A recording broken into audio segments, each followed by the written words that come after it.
my name is Callum and I come from Scotland originally, but I've lived in Norway for around about 4 years. 3 years in Sogndal and 1 year I lived up north in Tromsø. And I took the Masters in Climate Change Management. And so this is where that project came from, is we had to come up with a project to reduce emissions in the area. And so I came up with this idea to have a shared system of electric bikes where people could take an electric bike on an app and drop it off somewhere else. So this is my cycle into Sogndal from home. I live at Ulnes, and this road especially there's just so many cars. Every day it's super busy, and we basically just feel that there should be more opportunities for people to cycle and just make it easier for people to cycle instead of driving. It's nicer, it's cheaper, and crucially it's better for the environment. Another reason why we started it is just because basically we think that there should be more opportunities for people to share their equipment. I kind of noticed when I first moved to Norway that it's very much like an owning society. People like to own their own stuff. It's important that we find ways that we can share the equipment that we use. So that's another reason why we started an electric bike share. Just so that it makes it easier for people to, rather than everyone buying their own bike, it's easier for people just to share a pool of 10 e-bikes that we have. And it's much less impact on the planet. So that was an important reason for starting as well. So the main reasons were trying to cut emissions, trying to provide something for tourists in Sogndal, like a nice activity, and just to improve the facilities for sharing equipment like electric bikes. So that's why we started it. And now I'm going to tell you a bit about how it's been. First thing we had to do was find funding for the project, which was pretty difficult. We ended up getting funding from the municipality and from private businesses who saw value in the project being a thing in Sogndal. And then it was finding a company who could help us develop the system, and we did that through Sharebike, which is a company in Oslo who imports electric bike sharing systems into Norway. So we started working with them, and they helped us get the system into Sogndal. And so we ended up getting 8 charging stations outside Amphi, and we got 2 charging stations at Sjørnes camping. And then we have a range of GPS stations around Sogndal, so you can just go into the area, click N Rent on the app, and then you can just leave the bike there, and then someone else can pick it up. So it's much the same as what you would see in big cities, but it's more focused on a local place and trying to service the needs of the smaller places with electric bike systems. So that was the idea, and it was really difficult to get money at the start, but we managed to raise about 400,000 kroner to start it.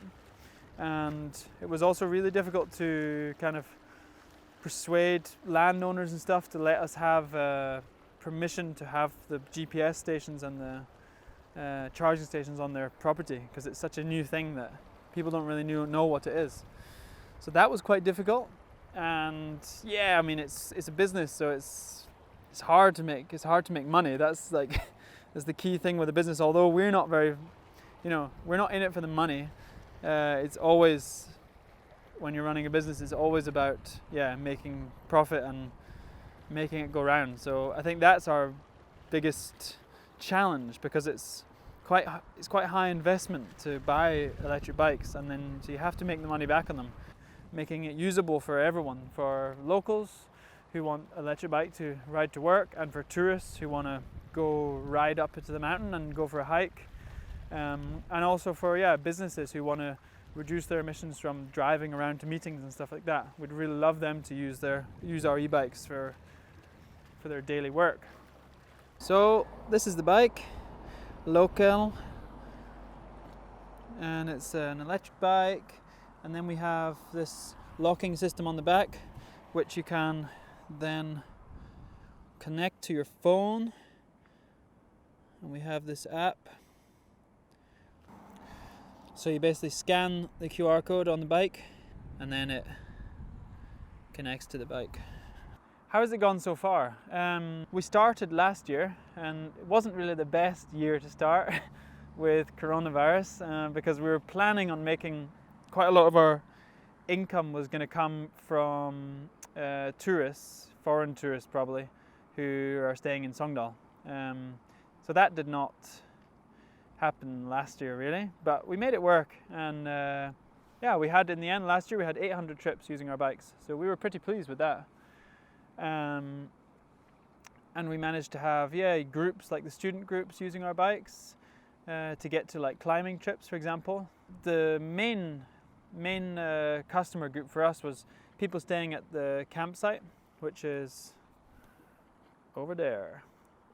So people staying there, cycling in and out of Sogndal. And that was really important for us, because those people otherwise would have been driving their bobiles or their cars into town. So we feel that we directly had a good impact there by reducing the number of cars and bobiles that were driving into Sogndal. So that was a really important goal for us, which we felt that we made. So yeah, last year it was good, but yeah, hard. Financially it was difficult to make money with coronavirus. But yeah, this year now we have some good plans in place, and we're starting like a business model to rent our bikes to businesses. So if they want to have a pool of e-bikes which we service and we provide to them, and they have like a separate part in our app, so their staff can have access to e-bikes. We're gonna start that, and we're also gonna push harder again on the tourists and getting locals to buy monthly subscriptions so that they have access to e-bikes whenever they want. In the future, what we're planning is that everyone in Sogndal has access to an e-bike for transport if they want, because we feel this, in addition to buses and electric cars, this will be the future of transport, is these small, flexible, micro-mobility models of transport. There's potential to expand out to other places like Firde, for example, so we'll see about that. The main challenges that we face are the price of electric bikes, so it's quite high investment, so we need to find funding, and at the moment it is hard to make money doing this business. It's not that easy.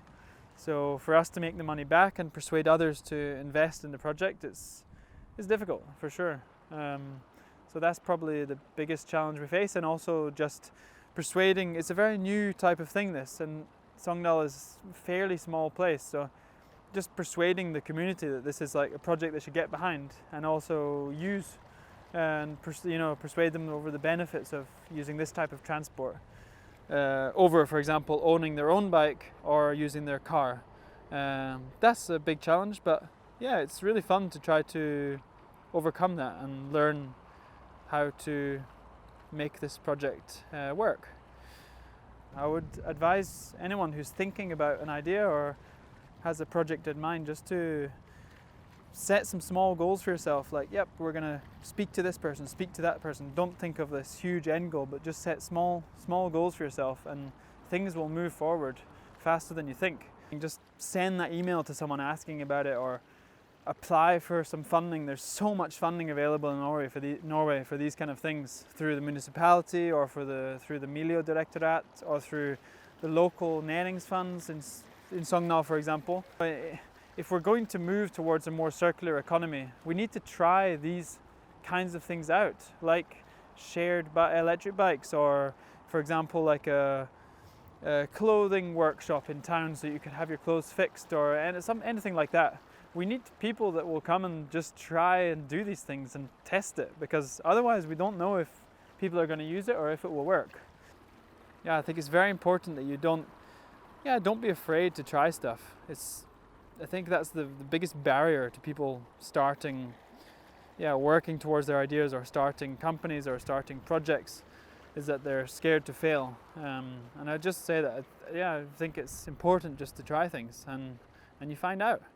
And it's really fun to work through the different problems and see how to make these kind of projects work. So yeah, really excited to see what you guys come up with in the next couple of years and what HVL can come up with. And I think it's really cool that they're putting a focus on the circular economy and trying to move things faster in that area. So yeah, thank you very much for listening and watching our video. And I hope to see you around this summer, and make sure you try our bikes if you're around Sogndal. Thank you very much.